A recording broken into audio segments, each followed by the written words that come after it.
देखिए दोस्तों, अकाउंटिंग सही मायने में हमें सीखने के लिए और आसानी से समझने के लिए हमें ज़रूरी ये है कि अकाउंटिंग के हमें बेसिक टर्म्स पता होने चाहिए। अब अकाउंटिंग के बेसिक टर्म्स क्या होते हैं, आज हम इसी बात को यहाँ डिस्कस करने वाले हैं। लेकिन सबसे पहले हमारे मन में ये सवाल ज़रूर उठता है कि अकाउंटिंग दरअसल होती क्या है। तो अकाउंटिंग बहुत ही सिंपल सी भाषा में समझाने की कोशिश कर रहा हूँ। जो लोग बिजनेस करते हैं, जैसे फल वाला फलों का बिजनेस कर रहा है, सब्जी बेचने वाला सब्जी का बिजनेस करता है, कपड़े बेचने वाला कपड़े का बिजनेस करता है, और वो अपने बिजनेस में सामान खरीदते हैं और बेचते हैं, जिन्हें हम लेन देन यानी कि अंग्रेजी में ट्रांजैक्शन कहते हैं। तो कपड़े वाला कपड़ा खरीदता है और बाजार में बेचता है, इसको ट्रांजैक्शन बोलते हैं। तो बिजनेस करने वाले लोग अपने ट्रांजैक्शन को लिखते हैं, उसको रिकॉर्ड कहते हैं। तो जो पर्सन बिजनेस कर रहा है, वो अपने बिजनेस के ट्रांजैक्शन को लिखता है। उसे ये पता करना होता है कि उसके बिजनेस में प्रॉफिट हुआ या फिर लॉस हुआ। उसी को हम लोग अकाउंटिंग कहते हैं।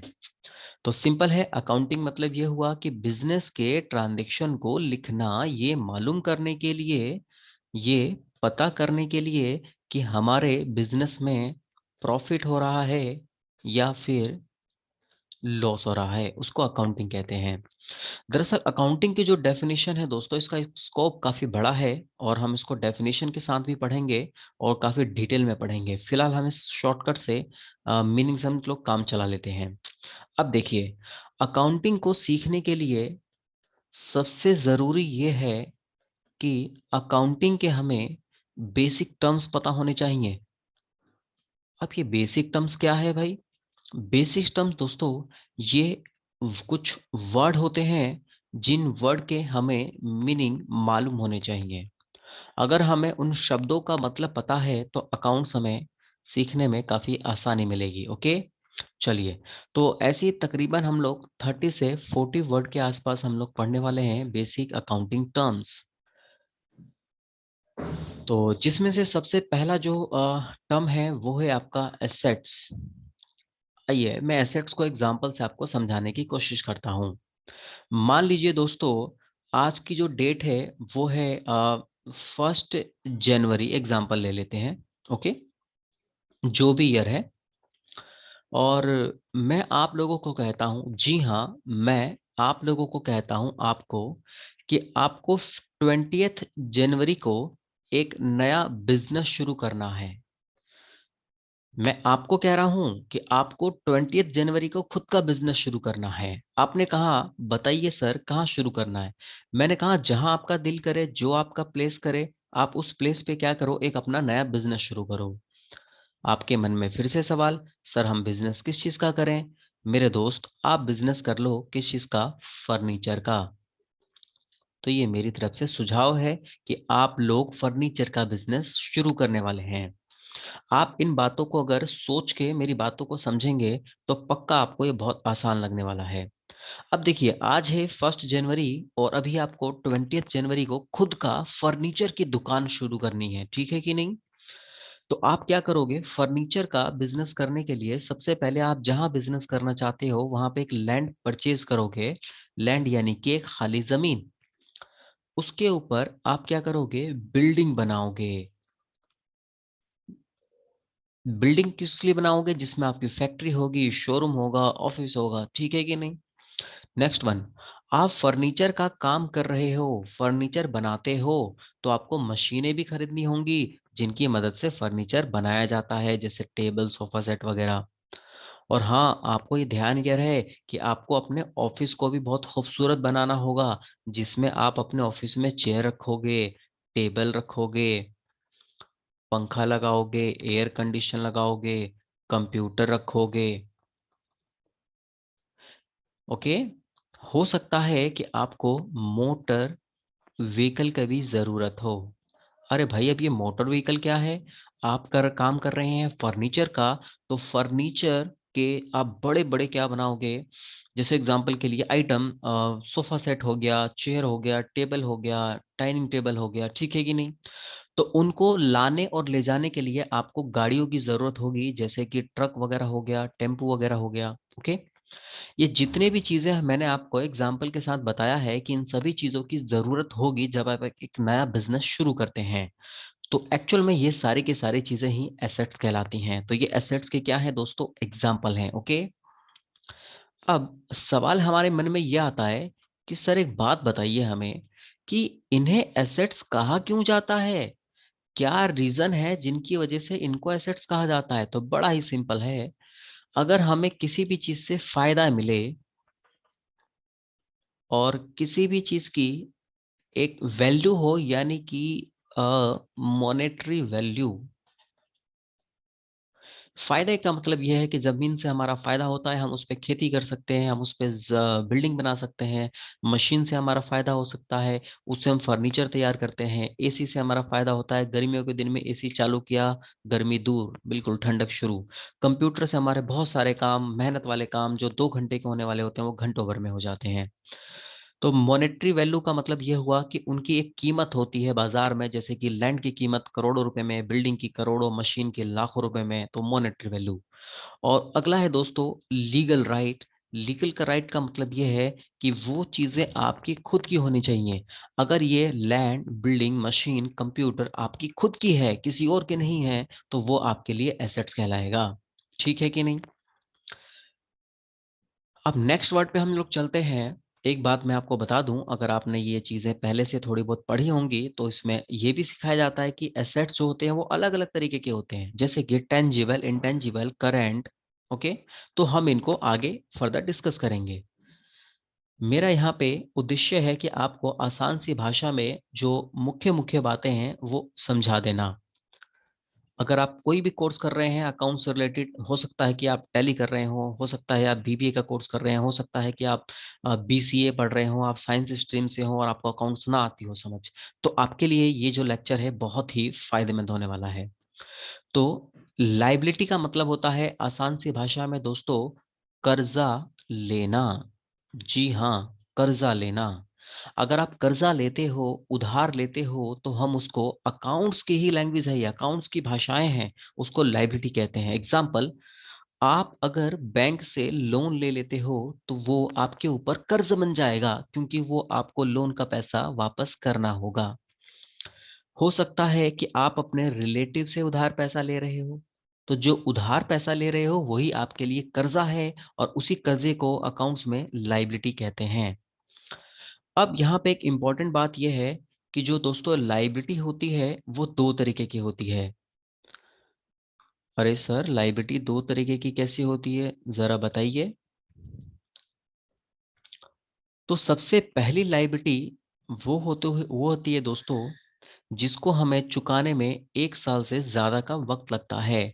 तो पहली लाइबिलिटी को हम लोग कहते हैं लॉन्ग टर्म, और दूसरी लाइबिलिटी को हम कहते हैं शॉर्ट टर्म। अब लॉन्ग टर्म क्या है भाई?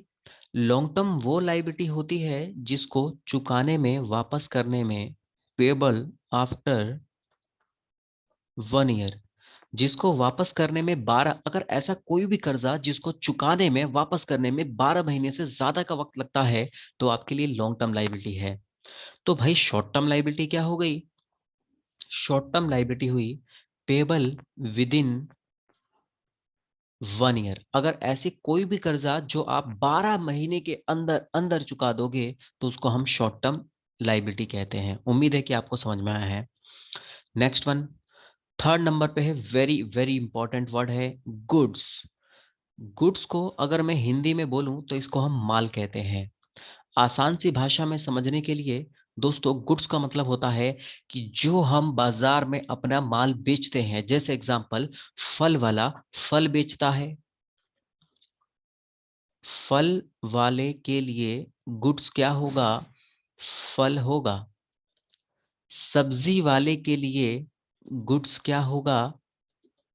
सब्जी होंगी। कपड़े वाले के लिए गुड्स क्या होगा? जो कपड़े वाला है, जिसकी दुकान कपड़े की है, उसके लिए गुड्स कपड़ा होगा। ठीक है कि नहीं? ओके। हाँ, आपको याद आ रहा है आप क्या बेचते हो? मैंने आपको कहा था ना कि आपने फर्नीचर का दुकान खोलना है 20 जनवरी को, और मान लो 20 जनवरी वो डेट आ चुकी है, तो आप फर्नीचर वाले हो, आप फर्नीचर का काम करते हो, तो फर्नीचर आपके लिए गुड्स हो जाएगा। ओके, इसको और बेहतरीन एग्जाम्पल के साथ समझते हैं। आपने मारुति सुजुकी का नाम सुना ही होगा। तो मारुति सुजुकी क्या करती है? कार बनाती है और कार को बेचती है। तो मारुति सुजुकी कार को गुड्स कहेगी। उषा कंपनी पंखे बनाती है, मोटर बनाती है, तो वो पंखे और मोटर को गुड्स कहेगी। एप्पल कंपनी कितनी बड़ी कंपनी है। एप्पल जो है वो मोबाइल फोन बनाती है, लैपटॉप बनाती है, तो वो उस चीज को गुड्स कहेगी। उम्मीद है आपको ये गुड्स का मतलब जरूर समझ में आया है। नेक्स्ट वन दोस्तों, अगला वर्ड है स्टॉक। स्टॉक का मतलब क्या है? मान लीजिए मैंने आपको बताया था कि आप फर्नीचर का काम करते हैं और आपने अपनी फैक्ट्री में 1000 टेबल, जी हाँ, आपने 1000 टेबल बनाया। हम्म। और जिसमें से 800 टेबल आपके क्या हो गए हैं? बाजार में बिक गए हैं, सोल्ड आउट। अभी भी आपके 200 टेबल क्या है दोस्तों? नहीं बिके। तो जो नॉट सोल्ड, अभी जो बिके नहीं है, उन टेबल को आपने गोडाउन में ले जाकर रख दिया। गोडाउन यानी कि गोदाम। तो जो माल आपने गोदाम में रख रखा है उसी को हम लोग स्टॉक कहते हैं। जैसे कि हम सुनते नहीं है क्या, मैं किसी लाला जी की दुकान पे गया, मैंने कहा लाला जी मुझे ना राशन चाहिए। तो लाला जी कहते हैं बताओ बच्चे कितना राशन चाहिए, बहुत माल पड़ा हुआ है गोडाउन में, हमारे दुनिया भर का स्टॉक है, बोलो भाई कितना चावल चाहिए, कितना आपको आटा चाहिए, कितना चीनी चाहिए, है कि नहीं? तो स्टॉक मतलब गोडाउन में माल भरा पड़ा है। नेक्स्ट वन है दोस्तों, नंबर 5, परचेज। परचेज का मतलब होता है सिंपली खरीदना। ओके, जब भी आप अपना गुड्स बाजार से खरीदेंगे तो हम उसको परचेज कहते हैं। एग्जाम्पल के लिए मान लीजिए दोस्तों, मैं ये टी शर्ट का बिजनेस करता हूँ, जी हाँ, ये टी शर्ट मेरी कपड़े की दुकान है, जिसमें मैं टी शर्ट, जीन्स, शॉर्ट, ये सब कपड़े बेचता हूँ। और लेकिन मैं टी शर्ट बनाता नहीं हूँ, मैं क्या करता हूँ, चांदनी चौक दिल्ली में एक बहुत मशहूर जगह है, वहां से जाकर टी शर्ट, जीन्स मैं खरीद के लाता हूँ। एक टी शर्ट मैं 200 रुपये में खरीदता हूँ और मैं दुकान में वो 300 में बेचता हूँ। तो जो चीज मैं अपना माल खरीद के ला रहा हूँ उसको हम परचेज कहते हैं। सिंपली परचेज मतलब खरीदना ही है। और अगला वर्ड है दोस्तों परचेज रिटर्न। जी, ये परचेज रिटर्न क्या है? परचेज रिटर्न, जो माल मैंने खरीदा वो मैंने माल वापस कर दिया। दोस्तों हो सकता है कि मैं ये टी शर्ट का जो बिजनेस कर रहा हूँ, जो चांदनी चौक से जहां से मैं माल खरीदने गया था, वहां से मैं 1000 टी शर्ट खरीद के लाया अपनी दुकान में। पता चला कि 200 टी शर्ट को चूहों ने कतर रखा है, तो वो माल तो भाई मेरा बाजार में बिक नहीं पाएगा ना। तो जहां से मैंने खरीदा था मैं उसको वापस कर दूंगा। तो परचेज रिटर्न का मतलब होता है जो चीज खरीदा है हमने उसको वापस कर दिया, हमें पसंद नहीं आया है। 7 नंबर पे है दोस्तों सेल्स। सिंपल ही है। सेल मतलब होता है बाजार में बेचना। जैसे फल वाला फल बेचता है, सब्जी वाला सब्जी अपने ग्राहकों को बेचता है, उसको सेल कहते हैं। आप फर्नीचर बेच रहे हो, मैं कपड़े बेच रहा हूँ। अब सेल्स रिटर्न क्या है भाई? सेल्स रिटर्न का मतलब होता है कि हम वो माल जो हमने ग्राहकों को बेचा और ग्राहक को वो माल पसंद नहीं आया, तो ग्राहक ने हमें वापस कर दिया। मान लीजिए आपने 2 टेबल किसी कस्टमर को बेचा है बाजार में, आपका टेबल का काम है ना फर्नीचर का। तो आपने 2 टेबल बेचा जिसमें से एक टेबल में दीमक लगा हुआ था, वो कस्टमर गुस्से में आया और आपको कहता है भाई साहब ये माल मुझे आपका नहीं रखना है, इसमें दीमक लगा हुआ है। तो उसने आपके माल को वापस कर दिया। तो बिका हुआ माल क्या हुआ, आपके पास वापस आ गया है, जिसको हम सेल्स रिटर्न कहते हैं। नेक्स्ट वन है दोस्तों बिजनेस एक्सपेंसेस। बड़ा ही सिंपल है। अगर आप अपना कोई भी बिजनेस चलाएंगे तो बिजनेस को चलाने के लिए हमारे रेगुलर कुछ एक्सपेंसेस होते हैं। जैसे एग्जांपल, मान लीजिए आपकी ऑफिस जो है वो किराए पर है, तो आपको उसका रेंट आपको हर महीने देना होगा। आप फैक्ट्री में आपके वर्कर होंगे दुनिया भर के जो फर्नीचर बनाएंगे, लकड़ी को काट के फैक्ट्री में टेबल, सोफा सेट तैयार करेंगे, तो उन वर्करों को आपको मजदूरी देनी होगी जिसको हम वेजेस कहते हैं। जी हाँ, वेजेस मतलब मजदूरी। जो शोरूम में आपके सेल्समैन होंगे, आप उनको सैलरी दोगे। नेक्स्ट वन, फैक्ट्री में खूब दबा के बिजली का इस्तेमाल हो रहा है तो आपको इलेक्ट्रिसिटी की बिल की पेमेंट करनी होगी। फर्नीचर आपका बाजार में ज्यादा बिके तो आपको एडवर्टाइजमेंट कराना होगा। जी बिल्कुल। हो सकता है आपके पास मोटर गाड़ी नहीं है और कोई सामान आपने खरीदा और उसको टेम्पू या ट्रक से लेकर आए हो, तो टेम्पू या ट्रक को किराए को, ट्रक का किराया, तो जो आपने टेम्पू या ट्रक लिया था, हायर किया था, उसका जो किराया होता है उसको हम कार्टेज कहते हैं, यानी कि जो भाड़ा है। तो ये सभी हमारे वो एक्सपेंसेस हैं जो बिजनेस को चलाते समय होते रहते हैं, ठीक है कि नहीं। नेक्स्ट वन है दोस्तों, अगला नंबर है 10, बहुत ही इंटरेस्टिंग है, कॉस्ट। कॉस्ट बड़ा ही सिंपल है, लागत। आप देख रहे होंगे दोस्तों कि मैं यहाँ पे ना डेफिनेशन का इस्तेमाल नहीं करने वाला। दरअसल डेफिनेशन के लिए नोट्स भी हैं, आपके पास अगर बुक हो तो बुक में भी डेफिनेशन लिखी हुई है, लेकिन मेरा मकसद ये है कि आपको आसान सी भाषा में इन वर्ड का मतलब समझा देना।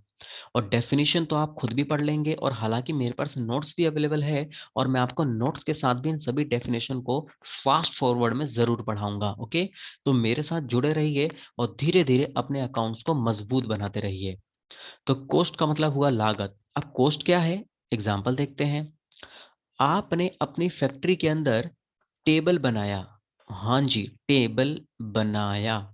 आप टेबल बनाते हो, तो टेबल बनाने पे आपके 800 रुपये क्या हो गए, खर्च हो गए।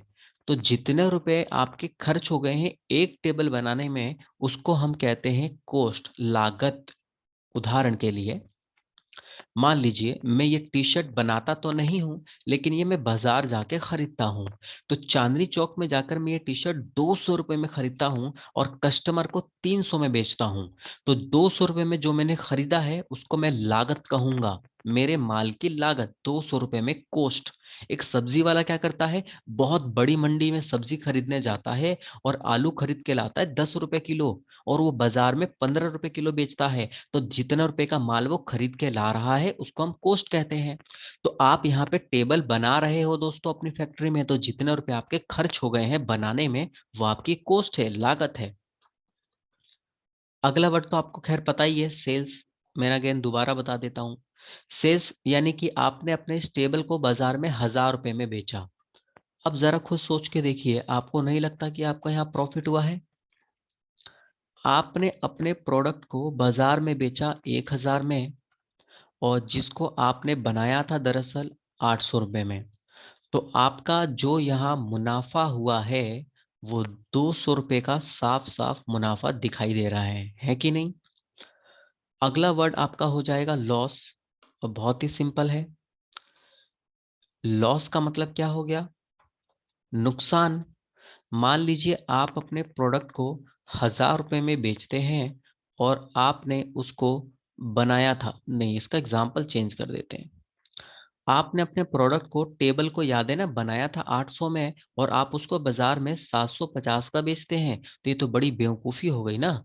आपने बनाया 800 में, बेच रहे हो 750 में, तो 50 रुपए का आपका लॉस हो गया। नेक्स्ट वन है दोस्तों अगला वर्ड। नेक्स्ट वन है वर्ड, बड़ा ही मज़ेदार है, अकाउंटिंग पीरियड। जी हाँ, अकाउंटिंग पीरियड। देखिए, हम जानते हैं कि हम लोग नया साल 1 जनवरी को मनाते हैं। मान लीजिए कि आज 1 जनवरी 2022 है, तो ये हमारा नया साल है। और ये जो साल है ये कब खत्म होगा, 31 दिसंबर 2022 को। इसको दरअसल हम लोग कैलेंडर ईयर कहते हैं, ठीक है कि नहीं। आमतौर पे हम लोग 1 जनवरी को ही नया साल मनाते हैं, है कि नहीं। ये अंग्रेजी कैलेंडर होता है। लेकिन जब बिजनेस की बात आती है ना, तो बिजनेस के अंदर हम लोग दोस्तों, हम नया साल 1 जनवरी को नहीं, हम नया साल जो है बिजनेस के अंदर 1 अप्रैल को मानते हैं। जी हाँ, हो सकता है आपको थोड़ा अजीब सा लगे, लेकिन यही सच्चाई है कि नया साल आपका 1 अप्रैल से शुरू होता है और ये खत्म होता है 31 मार्च को। तो ये 31 मार्च 2023 में जाकर खत्म होगा। यहाँ भी 12 महीने होते हैं। आप चाहें तो वीडियो को पॉज करके गिन भी सकते हैं, अप्रैल से 31 मार्च। तो इसको कहा जाता है अकाउंटिंग पीरियड। और दरअसल ये जो चीज है फाइनेंशियल ईयर के नाम से भी जाना जाता है। इस ईयर को हम ऐसे लिखेंगे 2022 से 2023। जी हाँ। अगर मान लीजिए हमारा नया साल शुरू हो रहा है 1 अप्रैल 2023 से, तो बताइए जल्दी से ये कब एंड होगा? 31 मार्च 2024। तो ऐसे ईयर को लिखा जाता है 2023 से 2024। अगर आपने 10th पास किया है, 12th पास किया है, 11th क्लास पास किया है, या कोई ग्रेजुएशन की आपने डिग्री ली है, तो जो आपको सर्टिफिकेट या रिजल्ट कार्ड मिला होगा, उसके ऊपर इसी तरीके फाइनेंशियल ईयर डेट लिखा होता है, क्योंकि स्कूल वाले भी फाइनेंशियल ईयर ही फॉलो करते हैं। अब मान लीजिए आपने 10th पास किया, एग्जाम्पल ले लेते हैं 2000 कब पास किया है, 21 में। तो आपके रिजल्ट कार्ड पे 2020 से 2021 लिखा होगा। तो इसका मतलब ये हुआ कि आपने 10th की पढ़ाई 1 अप्रैल 20 से लेकर 31 मार्च 2021 तक की है। ठीक है कि नहीं? तो इसको हम कहते हैं अकाउंटिंग पीरियड। तो अकाउंटिंग पीरियड हमारे दो तरीके के होते हैं, एक होता है कैलेंडर ईयर और दूसरा होता है फाइनेंशियल ईयर। और जो हमारे बिजनेस में अकाउंट्स में इस्तेमाल किया जाता है वो फाइनेंशियल ईयर किया जाता है। इस बात को आपको याद रखना है। Next one. नेक्स्ट वन है दोस्तों नंबर 5। 14 15 पे आ गए ना हम लोग। नंबर 15। नेक्स्ट वर्ड है आपका डेप्रिशिएशन। अरे भाई ये डेप्रिशिएशन क्या है? बहुत ही सिंपल। डेप्रिशिएशन का मतलब होता है जो एसेट्स होती है, एसेट्स की वैल्यू कम होना। देखिए यहाँ पे कोई डेफिनेशन नहीं लिख रहा, मैं पहले ही बता रहा हूँ, शॉर्टकट समझाने की कोशिश कर रहा हूँ। ओके है कि नहीं? एसेट्स की वैल्यू का कम होना। अब भाई साहब हमने एसेट्स के एग्जांपल तो समझ लिए हैं, जैसे आपको याद है ना शुरू शुरू में समझाया था, लैंड, बिल्डिंग, फर्नीचर एसेट्स होते हैं। ओके, आप पोज करके पैक करके भी देख सकते हैं। तो इनकी वैल्यू कम हो जाती है। एक एग्जांपल लेते हैं जरा। मान लीजिए मेरे पास एक मोबाइल फोन है जिसको मैंने 2019 में खरीदा था 20,000 रुपये में। जी हाँ। और आज का डेट 2000 ले लेते हैं 22 है। और मैं इस मोबाइल को बाजार में बेचना चाहता हूँ। जी, मैंने ये मोबाइल 2019 में खरीदा था 20,000 रुपये में। क्या आप इस मोबाइल को परचेज करना चाहोगे मेरे से 20,000 में? आप कहोगे नहीं नहीं सर, कैसी बात कर रहे हो, आपका मोबाइल हम 20,000 में क्यों खरीदेंगे? आप मुझे ये खरीदने से मना कर दोगे। क्यों मना कर दोगे? आप मना इसलिए करोगे क्योंकि ये मोबाइल मैंने इस्तेमाल कर लिया है। इस मोबाइल को मैंने क्या किया? इस मोबाइल को, सबसे पहली बात है कि मैंने यूज किया है। और यूज करने से इसमें टूट फूट हो गई होगी, स्क्रैचेस लग गए होंगे। और दूसरी बात है कि अब तो बाजार में न्यू टेक्नोलॉजी आ गई होगी। अब नए नए फीचर्स वाले अब मोबाइल इससे अच्छे रेट में और बेहतरीन फीचर्स के मिल जाएंगे। अब तो 18-20 हजार के अंदर बेहतरीन मोबाइल मिल जाएगा, है कि नहीं? तो इसका मतलब ये हुआ कि जो मोबाइल मेरे पास पड़ा हुआ है उसकी वैल्यू क्या हो गई है? उसकी वैल्यू कम हो गई। अब ये बाजार में इतने में नहीं बिक पाएगा। अब मान लीजिए मैं बाजार में कितने का बेच रहा हूँ? 8,000 रुपये का। ओहो, तो यहाँ पे देख रहे हैं 12,000 रुपये कम में बिक रहा है। तो भाई कम में क्यों बिका? क्योंकि इसकी वैल्यू कम हो गई है। और जब भी वैल्यू कम होती है तो दरअसल उसको हम डेप्रिसिएशन कहते हैं। अगर आपके पास कोई कार है, कार आपने खरीदी है 10 लाख की, तो आप उसको दोबारा 10 लाख में कभी नहीं बेच पाएंगे, क्योंकि कार यूज करने से उसकी वैल्यू धीरे धीरे कम होती है। जब हम अपनी पुरानी चीजों को OLX पे या क्यूकर पे बेचते हैं तो वो कम रेट में ही बिकता है, और जिसको हम डेप्रिसिएशन कहते हैं। ठीक है कि नहीं? तो डेप्रिसिएशन का मतलब है कि जो वैल्यू कम हुई है, जितने की बिकी वो नहीं। देखिए, मोबाइल खरीदा 20,000 का था, बेच रहा हूं 8,000 में, तो वैल्यू कम 12 हुई है कि नहीं? नेक्स्ट वन है दोस्तों एप्रिशिएशन। जी हाँ, एप्रिशिएशन अगला वर्ड है। एप्रिशिएशन। एप्रिशिएशन का मतलब है जो एसेट्स होते हैं उनकी वैल्यू का बढ़ जाना। हम्म। हमारे कुछ एसेट्स ऐसे होते हैं जिनकी वैल्यू बढ़ती रहती है, चाहे आप उसको लाख इस्तेमाल करो। एग्जाम्पल के लिए लैंड, लैंड यानी कि जमीन। आप जमीन खरीद लोगे तो उसकी वैल्यू बढ़ती रहेगी, चाहे आप उसमें आप खेती करें, चाहे आप उसमें मकान बनाएं। तो देखिए, मकान बना रहे हैं तो मकान की वैल्यू कम होगी, लेकिन जमीन की वैल्यू कभी कम नहीं होगी। जमीन की वैल्यू धीरे धीरे धीरे धीरे बढ़ती रहती है कि नहीं? खासकर शहरों की बात की जाए तो आप कहीं पे 50-100 गज की जमीन खरीद के तो देखें, 10-15 साल बाद देखो उसकी वैल्यू कितनी ज्यादा बढ़ जाती है। तो जब एसेट्स की वैल्यू बढ़ती है तो हम उसको एप्रिसिएशन कहते हैं, एप्रिसिएशन। नेक्स्ट वर्ड है हमारा कैपिटल। बताओ, इंपॉर्टेंट वर्ड तो अब हम सीख रहे हैं जी। कैपिटल मतलब आसान सी भाषा में वो पैसा जो आपने बिजनेस को शुरू करने में खर्च किया, उसको हम कैपिटल कहते हैं। उदाहरण के लिए मान लीजिए मैंने एक बहुत बेहतरीन कोर्स कर लिया है, मैं मान लीजिए एमबीए होल्डर हूँ, मैंने बिजनेस में मास्टरी कर ली है, और मैं अपने मम्मी पापा से कहता हूँ कि मुझे 20 लाख रुपए दो और मुझे एक नया बिजनेस की शुरुआत करनी है।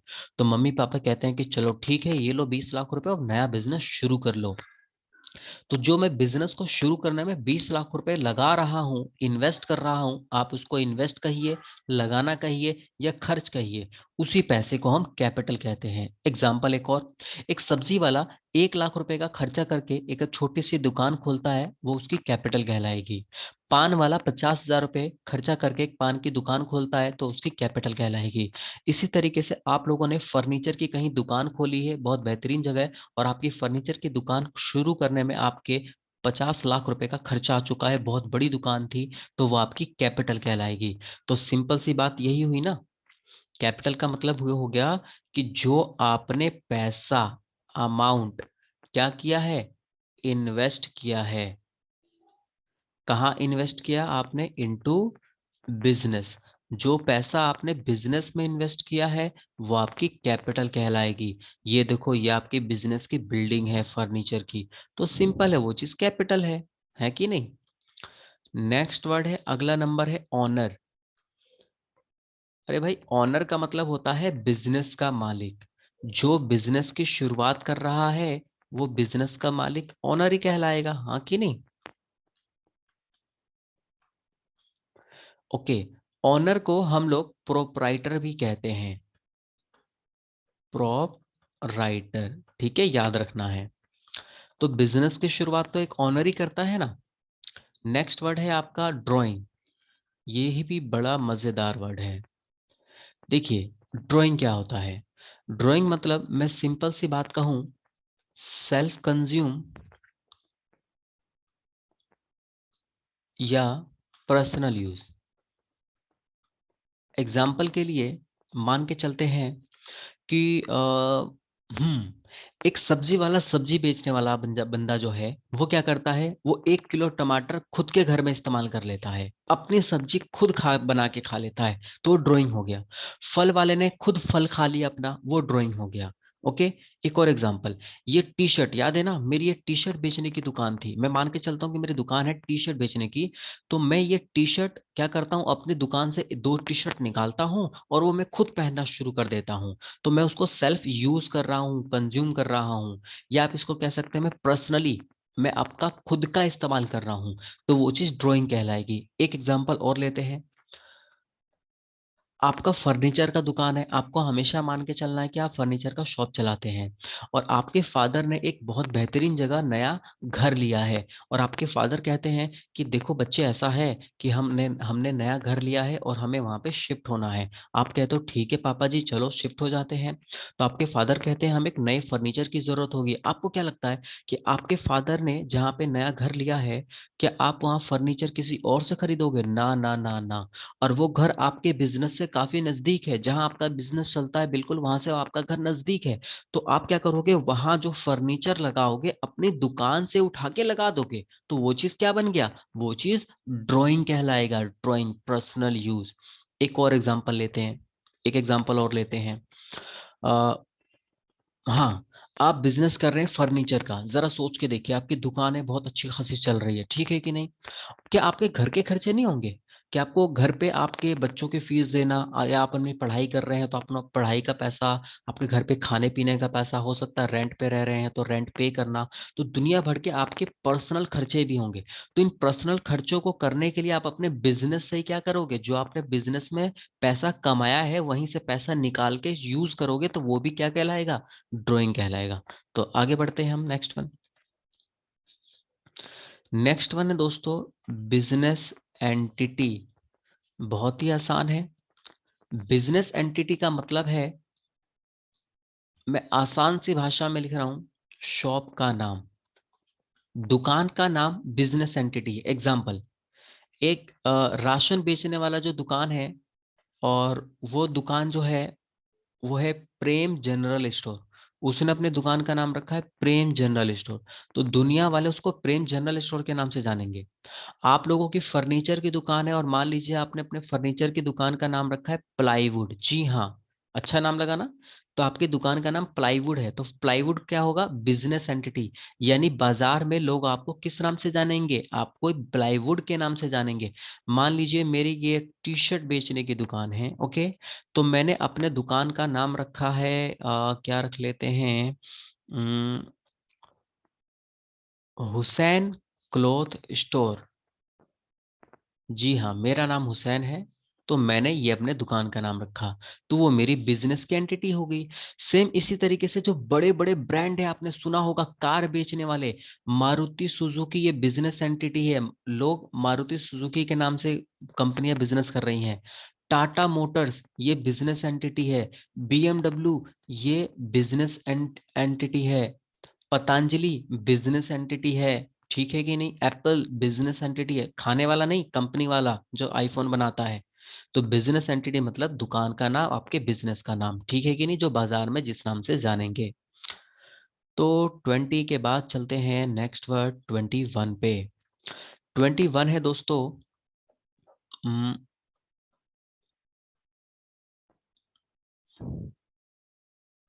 Source document. आसान सी भाषा में लिख दूं तो एविडेंस ऑफ बिजनेस ट्रांजैक्शन। जो आपके बिजनेस के ट्रांजैक्शन है, जो उनका प्रूफ है, उसको हम सोर्स डॉक्यूमेंट्स कहते हैं। आइए एग्जांपल देखते हैं। एग्जांपल है cash memo. Cash memo. Example है इनवॉइस। अच्छा दोस्तों, मान लीजिए मैं एक मोबाइल फोन परचेज करके लाता हूँ बाजार से, और मैं कहता हूँ कि ये मोबाइल फोन जो है वो लगभग 40,000 रुपए का है। तो आप कहते हैं कि सर आप तो बिल्कुल झूठ बोल रहे हैं। मैंने कहा क्या बात कर रहे हो यार, मोबाइल फोन ये जो चाहे 40,000 रुपए का है, मैं खरीद के लाया हूँ बाजार से। आप कहते हो नहीं सर आप तो झूठ बोल रहे हो, 40,000 का नहीं है, ये तो सस्ता होगा। मैंने कहा नहीं यार, मेरे पास इसका बिल पड़ा हुआ है, मेरे पास इसका प्रूफ है, ये देखो मेरे पास बिल है, जहां से मैंने दुकान से खरीदा है उसने मुझे बिल दिया है, और ये मैं खरीद के लाया हूँ क्रोमा स्टोर से। ठीक है कि नहीं। या मान लो मैंने ऑनलाइन परचेज किया था अमेजोन या फ्लिपकार्ट से, तो उन्होंने मुझे बिल दिया। तो ये बिल क्या है, एक तरीके से प्रूफ है कि मैंने ये सामान इतने में खरीदा है। ठीक है कि नहीं। तो उसको हम बोलते हैं कैश मेमो। अगर मैं कोई सामान उधार में किसी से खरीदता हूं तो वो भी मुझे बिल देगा, तो उसको हम कहते हैं इनवॉइस। इनवॉइस का मतलब होता है उधार वाला बिल। तो कोई भी ऐसी ट्रांजैक्शन जिसको साबित करना है कि ये सच में लेन देन हुआ है या नहीं हुआ है, उसको हम सोर्स डॉक्यूमेंट्स कहते हैं। ठीक है कि नहीं। इसको हम डिटेल में आगे भी पढ़ेंगे जरूर, ओके। नेक्स्ट वन है दोस्तों सॉल्वेंट पर्सन। अरे भाई, सॉल्वेंट का मतलब एक ऐसा पर्सन जो कर्जा चुका सकता है। जी हाँ, any person who has capacity to pay their claim on time is called solvent person. Example देखते हैं, ओके। आप लोगों ने बैंक से कर्जा लिया, हाँ जी, आपका फर्नीचर का काम था, याद है? बिजनेस बड़ा करने के लिए आपने बैंक से कर्जा लिया है, तो वो कर्जा आपके लिए लाइबिलिटी है, भूलना नहीं, याद है ना? कर्ज को लाइबिलिटी कहते हैं। तो आपने कर्जा लिया है 10 करोड़ रुपए का है, जी हाँ, 10 करोड़ का। और पता है, आपके पास गाड़ी, बंगला, कार, मोटर कार, ठीक है, कंप्यूटर, मशीनरी, बैंक में cash, bank balance, gold, jewellery, दुनिया भर की चीजें हैं जो 100 करोड़ की है। तो वो आपकी एसेट्स है, यानी कि जो आपकी संपत्ति है। हम आसानी सी भाषा में एसेट्स को संपत्ति भी कहते हैं, ठीक है कि नहीं? कहते हैं ना कि मेरे पिताजी के पास इतनी संपत्ति है, मेरे पास इतनी संपत्ति है, फलाने के पास इतनी, तो एसेट्स। तो आपके पास एसेट्स कितनी है दोस्तों? एसेट्स है आपके पास 100 करोड़ की। और आपके पास कर्जा कितना है? कर्जा मात्र कितना है? 10 करोड़ का। क्या आपको नहीं लगता कि आपके पास पावर है कर्जा चुका पाने की? अरे बहुत आसानी से चुका दोगे। 100 करोड़ का एसेट्स लेके बैठे हो, 10 करोड़ का सिर्फ कर्जा है, तो आप आसानी से अपने कर्जे को चुका सकते हो। तो जो पर्सन कर्जे को इजीली चुका सकता है खुद की कमाई से, खुद के रिसोर्सेज से, उसको हम सॉल्वेंट पर्सन कहते हैं। इसका बिल्कुल उल्टा हो गया, इंसॉल्वेंट पर्सन। तो भाई इंसॉल्वेंट पर्सन का मतलब क्या हुआ? इंसॉल्वेंट का मतलब जो कर्जा खुद के साधन से, खुद के कमाए हुए पैसे से, या खुद के एसेट्स से, खुद के साधन से नहीं चुका सकता, उसको इंसॉल्वेंट कहते हैं। एग्जाम्पल, एग्जाम्पल, एक पर्सन है जिसने बैंक से लोन लिया, यानी कि उसके ऊपर जो लाइबिलिटी है वो है 1,000 करोड़ की, और जो उसके पास एसेट्स हैं वो केवल 200 करोड़ के हैं। तो आपको क्या लगता है, क्या ये कर्जा चुका पाएगा? जी नहीं, है बिल्कुल कर्जा नहीं चुका पाएगा, क्योंकि इसके पास एसेट्स कम है। बोलिए दोस्तों, एसेट्स क्या है? कम है। और लाइबिलिटी क्या है इसकी? ज्यादा है। तो ये कर्जा नहीं चुका पाएगा। ऐसे पर्सन को इंसॉल्वेंट पर्सन कहते हैं। एग्जाम्पल के लिए, वो जो आपने सुना होगा ना, विजय माल्या भाग गया भगोड़ा था, नीरव मोदी भाग गया भगोड़ा था, सॉरी। तो ये जो लोग थे ये इसलिए भागे क्योंकि इनके ऊपर कर्जा ज्यादा था, ठीक है कि नहीं? इन्होंने बेवकूफ बनाया बैंकों को। तो ये लोग इंसॉल्वेंट पर्सन कहलाए, जो चुका नहीं पाए अपना लोन। नेक्स्ट वन, नंबर 24, अब कंप्लीट ही होने वाला है, समझ लीजिए। नेक्स्ट वन है दोस्तों डिस्काउंट। तो मोटा मोटा मैंने काफ़ी चीज़ें बता दी हैं, और ध्यान ये रहे कि कुछ चीज़ें मैं आपको और भी बताऊंगा, और आने वाली क्लासेस के लिए आप अकाउंट्स को स्ट्रॉन्ग करना चाहते हो, आसान सी भाषा में समझना चाहते हैं, तो चैनल को फटाफट से सब्सक्राइब कर लें। आपको नोटिफिकेशन पहले मिलती रहेगी। दोस्तों डिस्काउंट आमतौर पे बड़ी सिंपल सी बात है। एक डिस्काउंट होता है जिसको हम कहते हैं ट्रेड डिस्काउंट। दूसरे डिस्काउंट को कहते हैं कैश डिस्काउंट। ट्रेड डिस्काउंट क्या होता है? On MRP. ट्रेड डिस्काउंट जहां दिया जाता है उसको कहते हैं एमआरपी पे। एमआरपी होता है मैक्सिमम रिटेल प्राइस। मान लीजिए मैं टी शर्ट बेचने वाला हूं, और मैं आमतौर पे जो मेरी टी शर्ट है उसका जो एमआरपी है, मैक्सिमम रिटेल प्राइस, मैं उसको बाजार में बेचता हूँ 300 में। लेकिन दिवाली का टाइम चल रहा है, मैंने अपने कस्टमर को कहा, कस्टमर ऐसा है दिवाली का टाइम चल रहा है, आपको यहाँ पे 10% ऑफ मिलेगा। यानी जो कीमत 300 रुपए की है उस पे 10%, यानी कि 30 रुपए में यहाँ पे घटा दूं, तो वो मैं टी शर्ट बाजार में 270 में बेच रहा हूँ। तो जितना रुपए मैंने माइनस किया, दरअसल उसको मैं बोलता हूँ ट्रेड डिस्काउंट। ये दरअसल ग्राहक को बुलाने का एक बहुत बढ़िया क्या है, तरीका होता है। आइए मैं आपको एग्जाम्पली प्रैक्टिकली दिखाता हूँ।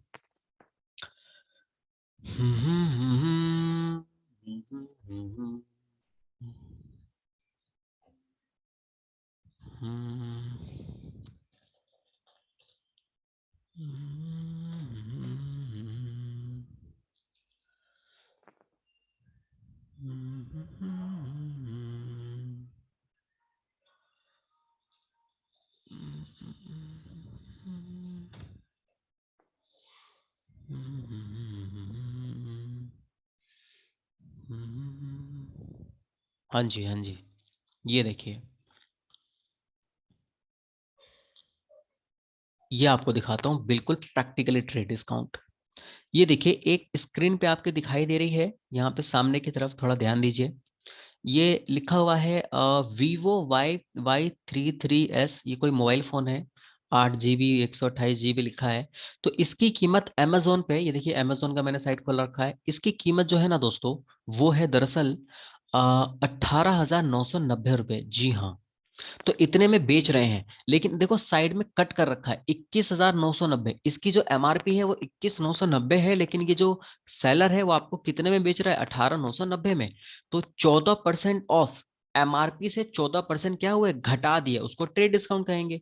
सेम वैसे देखिए यहाँ ट्रेड डिस्काउंट है, 6500 रुपये कीमत है, 6499 रुपये, लेकिन बेच रहे हैं 5499।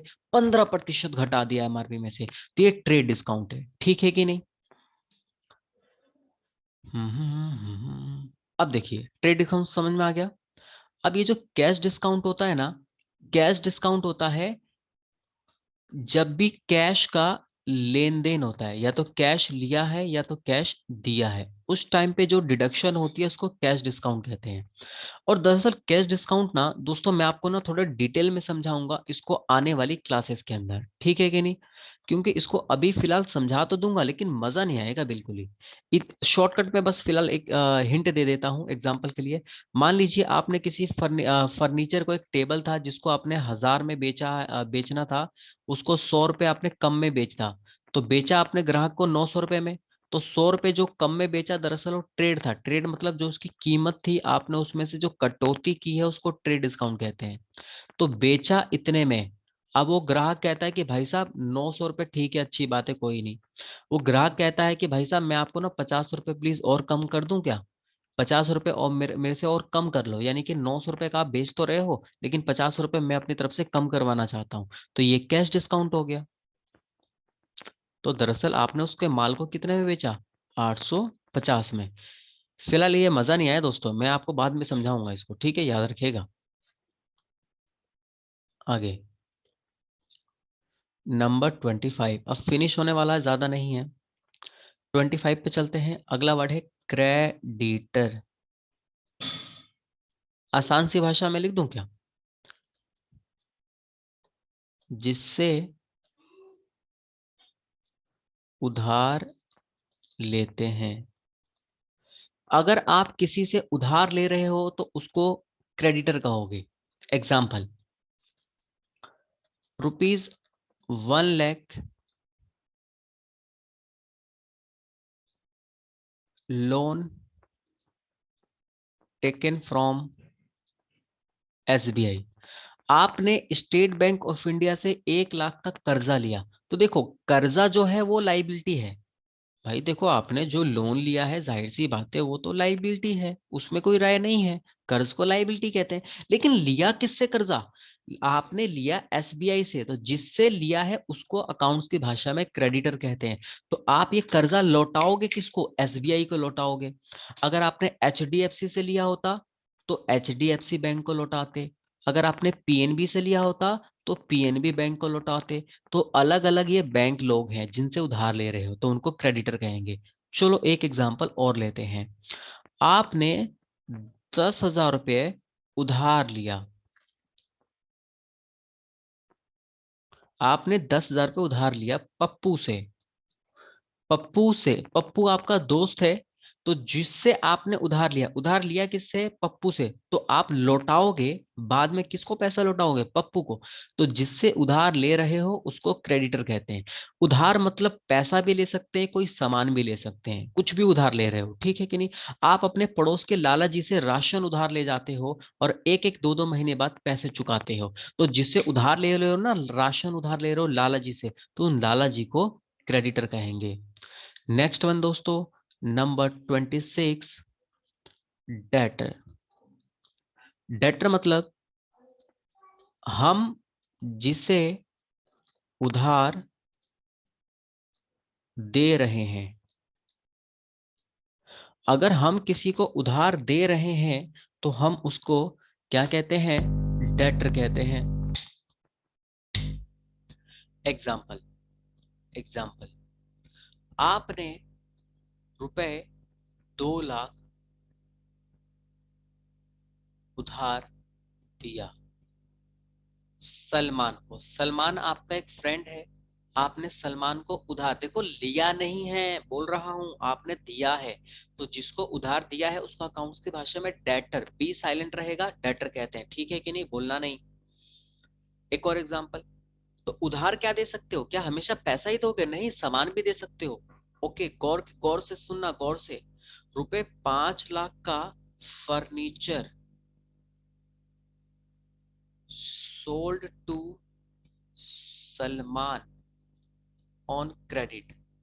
तो आपने अपने दोस्त जिसका नाम सलमान था उसको आपने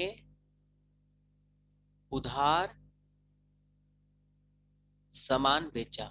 तो आपने सलमान को 5 लाख का फर्नीचर दे दिया और सलमान को कह रहे हो, सलमान देख, आज का जो डेट है ना, ये मंथ जनवरी का है, तो तू हमें पैसे कब दे दियो, तू हमें मार्च में आके पैसे दे दियो। तो सलमान को आपने उधार कब दिया, उधार दिया, तो उधार पैसे नहीं, उधार फर्नीचर दिया। तो फर्नीचर कब बेचा उधार में, बेटा फर्नीचर बेचा है जनवरी में दोस्तों, और आप उससे पैसे कब लोगे, पैसे लेंगे, पैसे कब लेंगे, मार्च में। तो जिसको उधार दिया है, फर्नीचर बेचा है, उसको हम डेटर कहते हैं, ठीक है कि नहीं। एक एग्जांपल और ले लेते हैं जरा। गुड्स मतलब होता है हमारे माल, हम अपने माल को दोस्तों बेचते हैं। हम अपने माल को कैश में भी बेचते हैं, कैश बेचते हैं, कैश यानी कि नकद। हम अपने माल को उधार में भी बेचते हैं, यानी कि उधार, क्रेडिट में बेचते हैं। एग्जाम्पल, तो मैं इसका ना एग्जाम्पल चेंज कर लेता हूँ, जरा रुकिए एक मिनट, रुकिए। इसका एग्जाम्पल कोई बढ़िया सा रख रहा हूँ। आप अपने माल को बेचते हैं, आप लोग जानते हैं, और आप अपने माल को कस्टमर को बेचते हैं। लीजिए, एक इधर कस्टमर है और एक इधर कस्टमर है। कस्टमर 1, इसका नाम है सोहन। कस्टमर 2, इसका नाम है सलमान।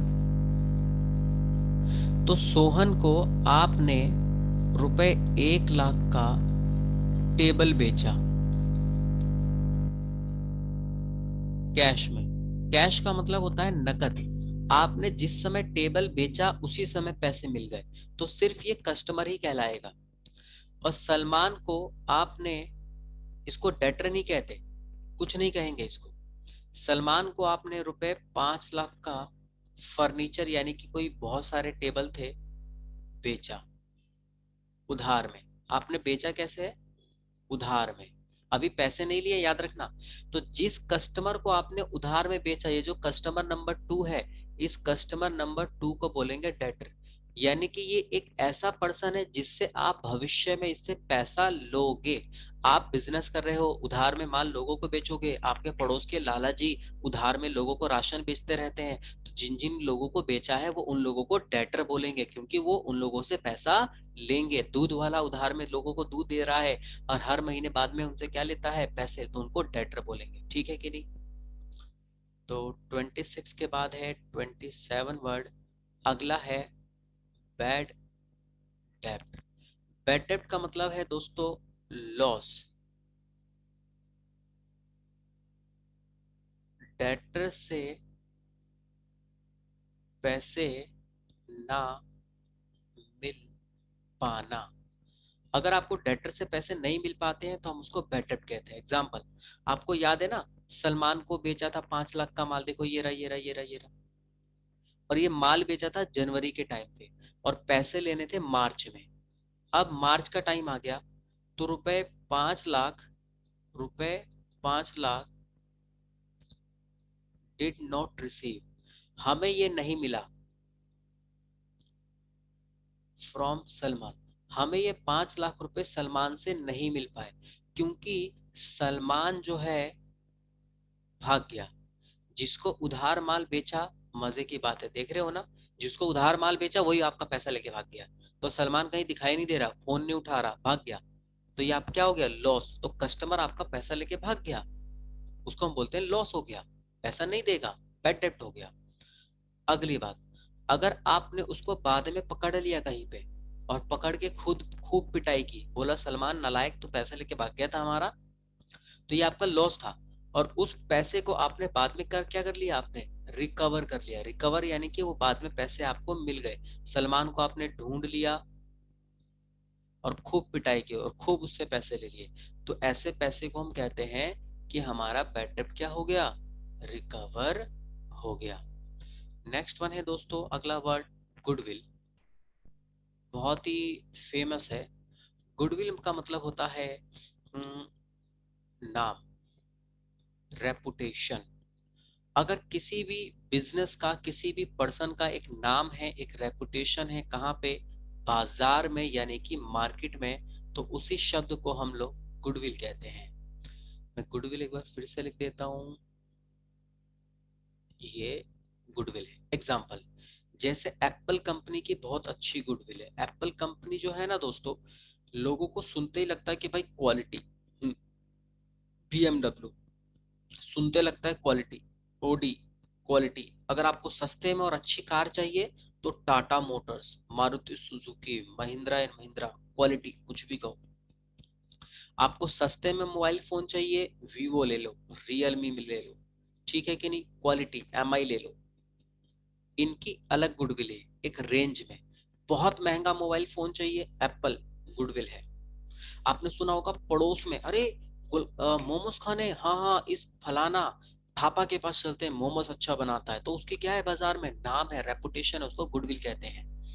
अच्छा अच्छा, ये टिक्की वाला तो बहुत मशहूर है, चलो उसके पास से टिक्की खाते हैं। पराठे वाला, ये इस वाले पराठे वाले के पास चलते हैं। अच्छा ये दुकानदार बढ़िया, ये दुकानदार अच्छे रेट में हमें क्या देता है, कपड़े बेचता है, तो चलो इसके पास ही खरीदेंगे। तो उसको हम कहते हैं गुडविल, नेम एंड रेपुटेशन।